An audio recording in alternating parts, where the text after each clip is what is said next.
Do you think it's too late to stop climate change? Of course it's too late, but the question is, what do we do? But for those listening who might not know who you are, if you could give a brief introduction, we'd appreciate that. Well, I'm an old man.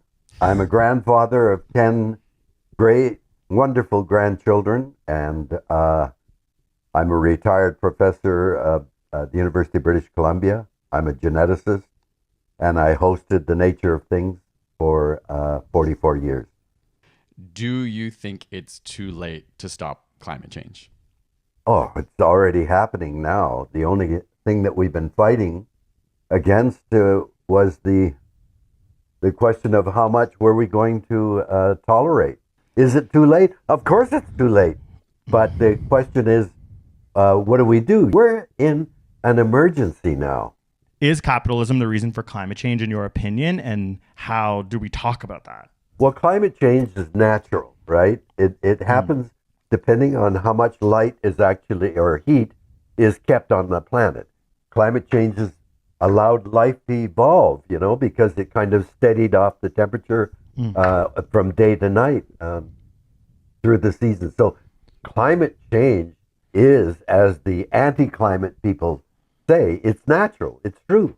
What's unnatural is that there is a balance between the greenhouse gases that are emitted by nature and how much is taken back out. There's been a fine balance, and we've benefited from that enormously. But now that we're using such a massive amount of fossil fuels, and fossil fuels are wonderful. You can pack a huge amount of energy into a small space, so they're really great. But we're now producing so much fossil fuel that the environment can't absorb it fast enough, and it's accumulating. So we've known that. The fossil fuel industry has known that since 1959. If you look at Jeff Dembicki's book, Petroleum Papers, he points out that in 1959, the API, the American Petroleum Institute, which is an organization of all of the big fossil fuel industries, they were told by Edward Teller. We call Edward Teller the father of the hydrogen bomb, but he was an eminent physicist. And in 1959, he told the API that burning their product is accumulating greenhouse gases and will warm the planet. By the 1970s, I think it was James Black, who was the lead scientist for Exxon, told people he was right. Edward Teller was right. Burning our product is accumulating, and it's going to warm the planet. So the industry has known, and that's why by the 1980s, climate change, we called it global warming back then, had become a major issue. But then what we saw was the fossil fuel industry ramped up its PR. They hired many of the people that worked on the tobacco industry response to the Surgeon General's report that smoking causes cancer. The tobacco industry fought back tremendously on that. And then people learned from that how you effectively affect public relations, and they went into the fossil fuel industry, which has spent tens of billions of dollars telling us, no, the climatologists don't know, blah, all that stuff. And it works. At some point, you have to say, our tactics haven't worked. The carbon in the atmosphere, the pH in the oceans, the pH is dropping because carbon dioxide is accumulating, dissolves in the oceans as carbonic acid. So we're acidifying the oceans through our excess. The ozone layer, aerosol impact on the atmosphere, the nitrogen cycle, freshwater availability. So there are these 9 critical boundaries that when we pass those boundaries, it destabilizes everything. Only 2 of the 9 boundaries are we in what he calls the safe zone.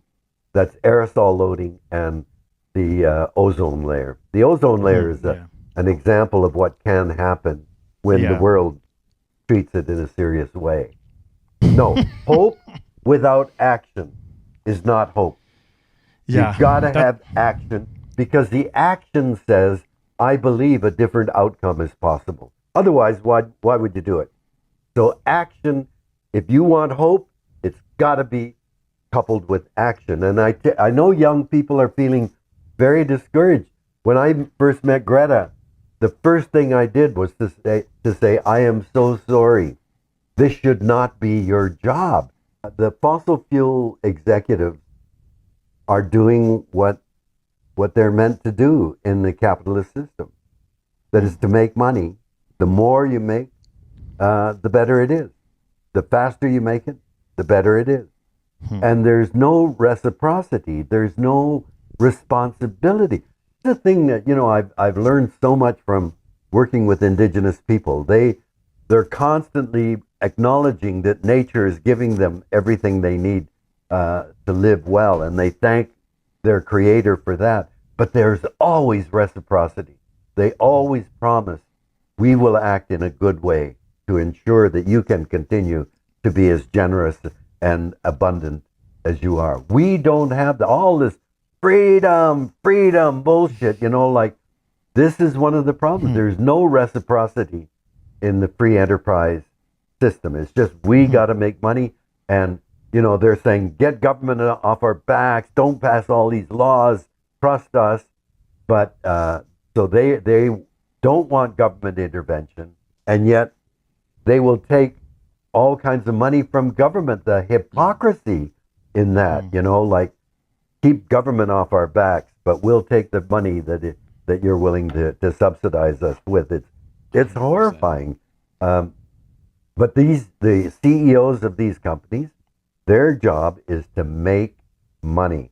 The more, the faster, without any reciprocity. Now, Partha Dasgupta, an economist in Britain, published, it's like a 600-page tome 2 or 3 years ago now. You can look it up in Google.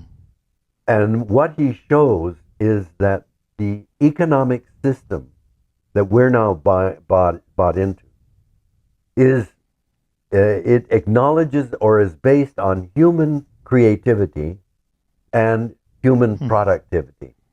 So the more efficient you are in producing products and the more imaginative, this is why all these guys like Musk and Bezos and are having a heyday. They get an idea and look at the money they can make. And there's no reciprocity. What is the problem, according to Partha Dasgupta? Nature, the air, the water, the soil, the biodiversity that allows us to live is not in the economic system. It's all based on us. We're so smart. We're so productive that's what the economy is based on. So if you look at Mark Carney's book, Values, in the first chapter, there it is. Amazon, Jeff Bezos' company, is valued by the economy in the tens of billions of dollars.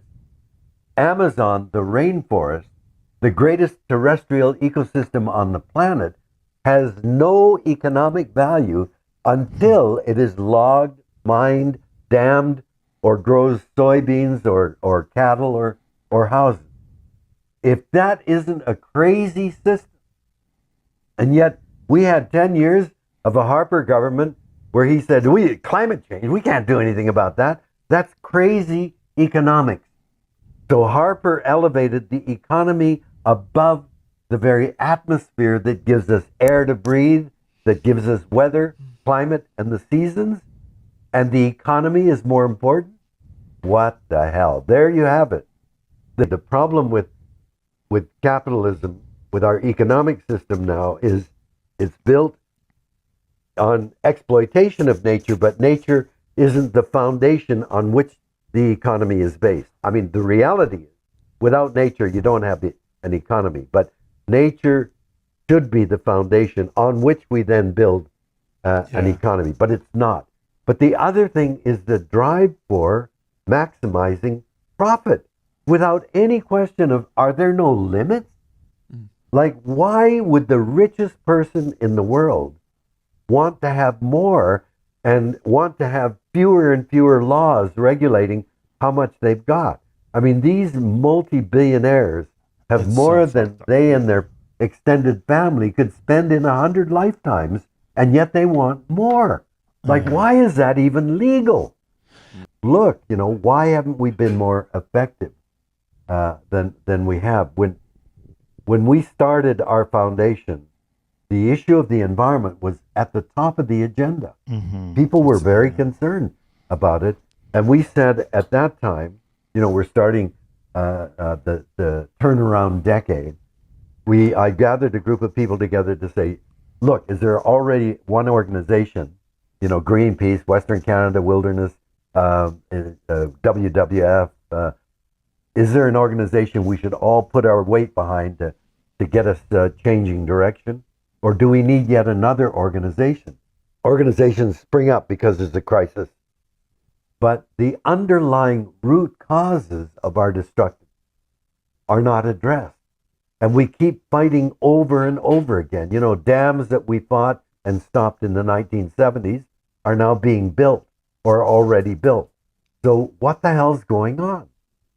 And so we said we're going to look at the root cause of our destructiveness. And it's crystal clear that when you do that, then we have fundamentally shifted from what humans knew for 99.9% of our existence, that we are animals. We've understood that we are one strand in a web of relationships or nature, that we are based on air, water, soil, energy from the sun, and the diverse plants and animals. That's the way we've always understood. And when you live in a web, what you do shakes the entire web. And so there's reciprocity in what you do in that web.